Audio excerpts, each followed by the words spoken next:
Education institution उतने pro बहुजन नहीं है, वो आपको उतना सपोर्ट नहीं करेंगे। मानसिक रूप से आपको माइक्रोस्कोप में रखा जाएगा, आपकी बार बार मेरिट पूछी जाएगी, आपको बार बार टेस्ट किया जाएगा और उसके लिए आपको मानसिक मजबूती चाहिए।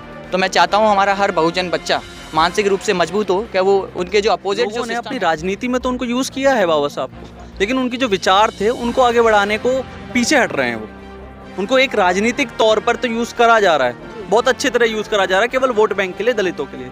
लेकिन हम यहाँ पर राजनीति के लिए उनको नहीं कर रहे हैं, हम ही उस विचारधारा को आगे बढ़ाने की बात कर रहे हैं स्टूडेंट्स के बीच, क्योंकि यूथ अगर आगे नहीं आएगा इस चीज़ छात्र से तो पहले मैं यही कहना चाहूँगा, चाहे बहुजन छात्र हो, चाहे वे सवर्ण हो, कोई भी हो, तो उनको पहले अपने शिक्षा को प्रायोरिटी देनी पड़ेगी, उनकी शिक्षा को प्राथमिकता दें। जिस प्रकार से आप सबसे अच्छा आदर्श आपके पास है, आप अंबेडकर को पढ़िए, उन्होंने पहले शिक्षा हासिल की, तब जाके सामाजिक आंदोलन के पुरोधावे बने। लेकिन तो उनमें विचार बदल रहा है, जिस धर्म को वो अपना मान रहे हैं, सबसे बड़ी वो गलती वहीं कर रहे हैं। जो बाबा साहब ने आखिरी क्षणों में ये कहा कि बौद्ध धर्म हमको अपनाना है, उसकी तरफ हमें राह आगे बढ़ना होगा, उसी से ये जो बेड़ियां हैं जाति की वो टूट पाएंगी। उन्होंने हमें संविधान दिया है और जो जनरल कैटेगरी की भी लेडीज़ हैं तो उन्हें भी पढ़ने का हक नहीं था, जैसे मनुस्मृति से, तो बाबा साहब की वजह से ही वो एजुकेशन वगैरह मिल पाई है। नमस्कार, आप देख रहे हैं NB न्यूज़ 24/7 नीलम बोध के साथ। आज हम दिल्ली विश्वविद्यालय के प्रांगण में, जी हाँ, दिल्ली विश्वविद्यालय के प्रांगण में आज छात्र आज परम पूज्य बाबा साहब का परिनिर्वाण दिवस मना रहे हैं। तो आइए उनसे जुड़ने का प्रयास करते हैं कि आखिर इस परिनिर्वाण दिवस के पीछे उनका उद्देश्य क्या है, क्यों मना रहे हैं। आपका नाम क्या है? दीवा। क्या कर रहे हो यहाँ पर? मैं लॉ कर रही हूँ ऐसे, और आज इनकी डेथ एनिवर्सरी सेलिब्रेट कर रहे हैं। अच्छा, लॉ के स्टूडेंट है, तो जानना चाहूँगी आप लॉ के स्टूडेंट है, परम पूज्य बाबा साहब के बारे में कितना जानते हैं? उन्होंने सबसे पहले हमें संविधान दिया है और जो जनरल कैटेगरी की भी लेडीज़ हैं तो उन्हें भी पढ़ने का हक नहीं था, जैसे मनुस्मृति से, तो बाबा साहब की वजह से ही वो एजुकेशन वगैरह मिल पाई है उन्हें। तो देखिए, जितना जानते हैं लॉ के स्टूडेंट है, और उन्होंने कहा है कि बाबा साहब ने इस देश की तमाम महिलाओं के लिए हक अधिकार सुनिश्चित किया संविधान में, इसलिए आज उनके परिनिर्वाण दिवस पर हम यहाँ पर हैं। आपका नाम क्या है? मेरा नाम मनोज कुमार है। मनोज कुमार जी, यहाँ पर बाबा साहब को आज आप लोग पुष्पांजलि अर्पित कर रहे हैं, तो कारण क्या है इसके पीछे? मैम, ये एक विचारधारा है जिसको हमें आगे बढ़ाना है। जो उनका सपना था वो काफ़ी हद तक पीछे हट चुका है। लोगों ने अपनी राजनीति में तो उनको यूज़ किया है बाबा साहब को, लेकिन उनके जो विचार थे उनको आगे बढ़ाने को पीछे हट रहे हैं। वो उनको एक राजनीतिक तौर पर तो यूज़ करा जा रहा है, बहुत अच्छी तरह यूज़ करा जा रहा है, केवल वोट बैंक के लिए, दलितों के लिए। लेकिन हम यहाँ पर राजनीति के लिए उनको नहीं कर रहे हैं, हम ही उस विचारधारा को आगे बढ़ाने की बात कर रहे हैं स्टूडेंट्स के बीच, क्योंकि यूथ अगर आगे नहीं आएगा इस चीज़ में तो कौन आएगा। आप विचारधारा की बात करें, आखिर वो कौन सी विचारधारा जिसको आप लोग बढ़ाने के लिए अग्रसर हैं? समता मूलक विचारधारा, समानता की विचारधारा, जो चाहती है वो व्यक्ति व्यक्ति में भेद नहीं करती, वो विचारधारा जो हर एक को, हर किसी को, हर एक इंसान को एक नज़र से देखती है, उस विचारधारा को बढ़ाने की हम बात करते हैं। जो चाहती है कि हर व्यक्ति समान हो, उस पर अधिकार समान हो।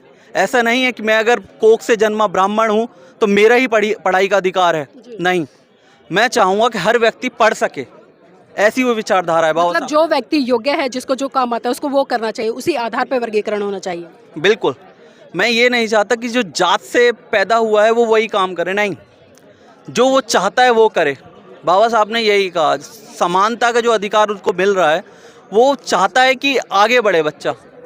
जिनको दलित कहा गया है, पिछड़ा कहा, आदिवासी कहा, इतने हजारों सालों से उनका शोषण किया गया, आज उनको मौका मिला, बाबा साहब की बदौलत मिला, तो हम चाहते हैं इस विचारधारा को और आगे बढ़ाया जाए। अभी जिस तरह से दे रखा मैंने, कुछ लॉ फैकल्टी के स्टूडेंट हैं, आप आर्ट फैकल्टी के हैं या law faculty? Campus law centre के स्टूडेंट। अच्छा, लॉ फैकल्टी के हैं। तो ये भी जानना चाहूँगी, जिस तरह से परम पूज्य बाबा साहब देश के प्रथम कानून मंत्री रहे और संविधान के माध्यम से उन्होंने इस देश के लिए तमाम हक अधिकार सुनिश्चित, लेकिन आज एक बहुत बड़ा तबका ऐसा भी है जो बाबा साहब का आरक्षण तो ले रहा है, उनके द्वारा दी गई सारी सुख सुविधाएं ले रहा है, लेकिन जब उनके प्रति कृतज्ञता व्यक्त करने की बात आती है तो वो कोसों दूर नजर आता है।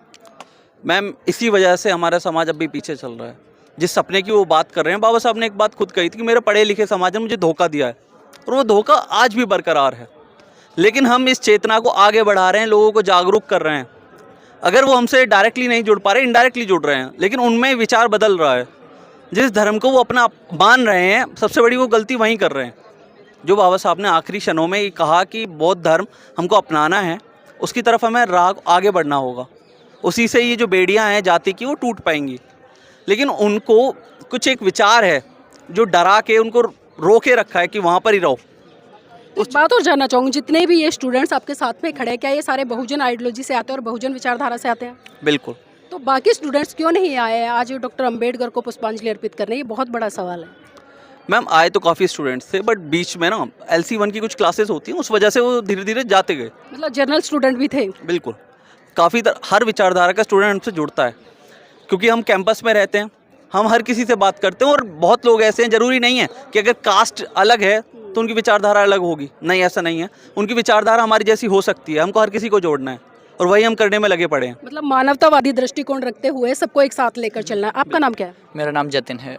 लॉ के स्टूडेंट है? नहीं, मैं सोशियोलॉजी का स्टूडेंट हूँ, दिल्ली स्कूल ऑफ इकोनॉमिक्स। जी चलिए, आप सोशियोलॉजी के स्टूडेंट है तो जानना चाहूँगी आज का जो सामाजिक परिवेश है, क्योंकि आज हम देख रहे हैं कि समाज में बहुत ज़्यादा जातीय भेदभाव, ऊंच नीच, इस तरह की चीज़ें पनप रही, लेकिन संविधान के माध्यम से डॉक्टर अंबेडकर ने पहला ही जो अधिकार संविधान में दिया, समानता का दिया, तो क्या लगता है उस समानता को स्थापित करने के लिए आप जैसे युवा पीढ़ी किस तरह से काम कर रही है? जी, समानता को स्थापित करने के लिए सबसे पहले तो हमें यह समझना होगा कि हमारी जो आइडेंटिटी है उसको हम बेसिक लेवल तक ही रखें, हम मनुष्य तक अपनी आइडेंटिटी रखें तो ज़्यादा होगा। ये हायरार्कीज़ या फिर ऊंच नीच तब आती है हमारे बीच में जब हम अपने आप को दूसरे से श्रेष्ठ बताने लगते हैं। उसके पीछे आप एक पुस्तक में विश्वास कर सकते हैं, कुछ लोग धार्मिक पुस्तकों में विश्वास कर सकते हैं, हो सकता है वो पुस्तकें समानता की बात ही ना करती हों। तो जब उनका फंडामेंटल बिलीफ है, जो मूल उनका विश्वास है, उसी में गड़बड़ी आ जाती है तो हमारे बीच में ऊंच नीच जैसी कमियां आ जाती हैं और इसकी वजह से समाज में बहुत ऐसी ख़राब प्रैक्टिसेस आ जाती हैं, जैसे छुआछूत जैसी प्रैक्टिसेस हो गई, भेदभाव जैसी प्रैक्टिसेस हो गई, या फिर कहें रंग भेद जैसी प्रैक्टिसेस हो गई, वो आ जाती हैं और फिर लोग मानसिक रूप से गुलाम हो जाते हैं। जी, एक शिक्षण संस्थान में जब भी कोई छात्र या छात्र पढ़ने के लिए आता है तो उसकी पहली प्राथमिकता होती है एजुकेशन को हासिल करना, और एजुकेशन को हासिल करके अपना मानसिक विकास करना और आगे चलकर आर्थिक विकास करना। तो इस कड़ी में आप लोगों की क्या वो रहेगी फ्यूचर प्लानिंग की, आर्थिक तौर पर अपना विकास करके या एजुकेशन के स्तर पर विकास करके समाज के लिए किस तरह से काम कर पाएंगे? पहले तो हमें अपनी जो प्राथमिकता हैं उन्हें डिफ़ाइन करना होगा कि हमारी प्राथमिकता क्या होनी चाहिए। हमारी प्राथमिकता पहले होनी चाहिए कि हमें मानसिक रूप से विकसित कर पाएँ, तो आप आर्थिक रूप से विकसित समय पर हो ही जाएंगे। बाबा साहब इतने ऊपर पहुंच पाए क्योंकि उन्होंने अच्छी शिक्षा ग्रहण की। तो हर छात्र से तो पहले मैं यही कहना चाहूँगा, चाहे बहुजन छात्र हो, चाहे वे सवर्ण हो, कोई भी हो, तो उनको पहले अपने शिक्षा को प्रायोरिटी देनी पड़ेगी, उनकी शिक्षा को प्राथमिकता दें। जिस प्रकार से आप सबसे अच्छा आदर्श आपके पास है, आप अंबेडकर को पढ़िए। उन्होंने पहले शिक्षा हासिल की, तब जाके सामाजिक आंदोलन के पुरोधावे बने। तो मैं हर बच्चे से यही चाहूँगा कि वे शिक्षित हों और शिक्षा में भी आप वे अंबेडकर पर फोकस करें, क्योंकि अंबेडकर वो रास्ता दिखाते हैं। क्योंकि एजुकेशन इंस्टीट्यूशन उतने प्रो बहुजन नहीं है, वो आपको उतना सपोर्ट नहीं करेंगे। मानसिक रूप से आपको माइक्रोस्कोप में रखा जाएगा, आपकी बार बार मेरिट पूछी जाएगी, आपको बार बार टेस्ट किया जाएगा, और उसके लिए आपको मानसिक मजबूती चाहिए। तो मैं चाहता हूँ हमारा हर बहुजन बच्चा मानसिक रूप से मजबूत हो, कि वो उनके जो अपोजिट जो सिस्टम है, जो जाति व्यवस्था है, उसके खिलाफ जाकर अच्छी शिक्षा ग्रहण कर सके और उच्च शिक्षा ग्रहण कर सके, और ये जो ऊंच नीच का सिस्टम है उसमें आगे निकलकर अपनी समाज के लिए योगदान दे सके। एक बात और जानना चाहूँगी, आपके यहाँ आर्ट फैकल्टी के सामने एक प्रोटेस्ट चल रहा है लगातार पिछले 100 दिन से, तो इसको किस तरह से देखते हैं कि छात्र होने के नाते? ये एक सोशल रियलिटी है। एज सोशियोलॉजिस्ट मैं यही कहूँगा कि ये हमारी सामाजिक सच्चाई है। आप देखिए, एक महिला, दलित महिला, आजकल इंटरसेक्शनलिटी की कई फेमिनिस्ट बात करते हैं, एक दलित महिला इतना पढ़कर PhD कर एक इंस्टीट्यूशन में बनती है। आप मनोवैज्ञानिक फील्ड को देखिए, कितने ही बहुजन है उसमें हैं, एक का दुक्का जो पहुंच पाते हैं, उनके साथ भी ऐसी घटनाएं होती हैं कि उनके साथ भेदभाव जैसा किया जाता है और उनको जानबूझकर दूध में से मलाई की तरह निकाल कर बाहर फेंक दिया जाता है, या फिर मक्खी गिर जाती है चाय में तो उसको बाहर फेंक दिया गिर जाता है। तो ये हमको ऐसे ही देखते हैं, हमको कीड़े मकोड़ों के रूप में देखते हैं एकेडमिक इंस्टीट्यूशंस में। और जब हम अच्छा परफॉर्म करने लगते हैं, जब हमारे लोग उस पोजीशन पर बैठ जाते हैं जहाँ पर वो 50-60 बच्चों को इन्फ्लुएंस कर पाएँ, प्रभाव उन पर रख पाएँ, अंबेडकर को उनको इंट्रोड्यूस कर पाएँ, तो वहाँ से उनको निकालने की प्रक्रिया शुरू कर दी जाती है। मैडम के जैसे ही लक्ष्मण यादव जी को जैसे निकाल दिया गया है, और भी कई प्रोफेसर्स हैं। तो ये एक तरीके से जो ज्ञान का जो कंट्रोल है, ये चाहते हैं कि हमारे हाथ में ना रहे। तो जो एपिस्टेमिक वायलेंस का जो कंसेप्ट है, या फिर कॉग्निटिव ब्लैकआउट का कंसेप्ट है, उसके थ्रू ही हमको बाहर निकालना चाहते हैं और चाहते हैं कि हम आगे ना बढ़ पाएँ। शुक्रिया। बिल्कुल, एक सवाल आपसे लेना चाहूँगी, जिस तरह से हम अक्सर देख रहे हैं, या जो सोशल मीडिया पर हो या धरातल पर हो, लोग लगातार आरक्षण को दोषी ठहराते हैं कि ये लोग आरक्षण की वजह से, अगर आरक्षण नहीं होता तो इनकी कोई औकात नहीं। तो क्या लगता है कि खाली आरक्षण मिलने से ही व्यक्ति अपनी योग्यता स्थापित कर पाता है? क्या वो इतना योग्य नहीं है कि बिना आरक्षण के वो अपनी योग्यता को स्थापित कर पाए? जैसा कि आपने कहा योग्यता, तो योग्यता हमारा इतिहास उठा के देख लीजिए, योग्यता तो प्रूफ हमने हर वक्त हर मोर्चे पे की है, चाहे वो राजनीति में हो। राजनीति में CM के चेहरे पर तो कोई योग्यता नहीं है ना। उठा के देख लीजिए बहन जी का राज, कितने बलात्कारिक घटना हुई, कितने चोर और उचक्के आज भी किसान हो, नॉर्मल व्यक्ति हो, गरीब मजदूर हो, बहन जी के साम्राज्य को याद करता है कि उनका साम्राज्य कैसा था, उनका राज्य कैसा था। और एक बहुजन नेता को मौका मिला, काशीराम जी को, तो उन्होंने एक अध्यापिका को उठा के 4 बार का भारत का सबसे बड़ा राज्य जो है उसका मुख्यमंत्री बना दिया। अब थोड़ा पीछे चले तो बाबा साहब हमारे, मौका मिला तो इतने बड़े देश का संविधान, ऐसा अखंड संविधान लिख के दे दिया जो विश्व स्तर पर भारत को रिप्रेजेंट करता है ना। तो मौका, और रही बात आरक्षण की, तो आरक्षण बाबा साहब ने पूरी ज़िंदगी अपनी मनुवाद के, जातिवाद के, ब्राह्मणवाद के खिलाफ गुजार दी। तो बाद में जब वो शिक्षित बने तो उन्होंने एक चीज़ ऑब्जर्व की है, अगर हम आर्थिक रूप से, अपना शैक्षिक रूप से अगर समाज मजबूत होता है ना, तो ही एक साधन है कि लोग इंडिया देश में बराबरी के धरातल पे आ सकते हैं। तो इसलिए उन्होंने, देखिए कुछ भी किसी भी फील्ड में देख लीजिए आप, सरकारी नौकरी में आरक्षण मिला, शैक्षिक संस्थानों में आरक्षण मिला, क्योंकि हमारा समाज पढ़ के आगे बढ़े, सरकारी नौकरी ले और इनकी बिल्कुल इनकी बराबरी के, ठीक है। उन्होंने ये नहीं कहा कि मेरे समाज को जनरल कैटेगरी से ऊपर आना है इसलिए मैं उनको दे दूं। अगर वो जातिवाद होते, वो स्पष्ट एक दलित राजनेता सिर्फ और सिर्फ दलित नेता होते, तो वो दलित समाज को इतना भी ऊपर उठा सकते थे कि चैनल से ऊपर, ठीक है। बिल्कुल सही कहा। मेरे साथ में और भी यूथ है, उनसे भी जुड़ेंगे। आपका नाम क्या है? आशीष बौद्ध।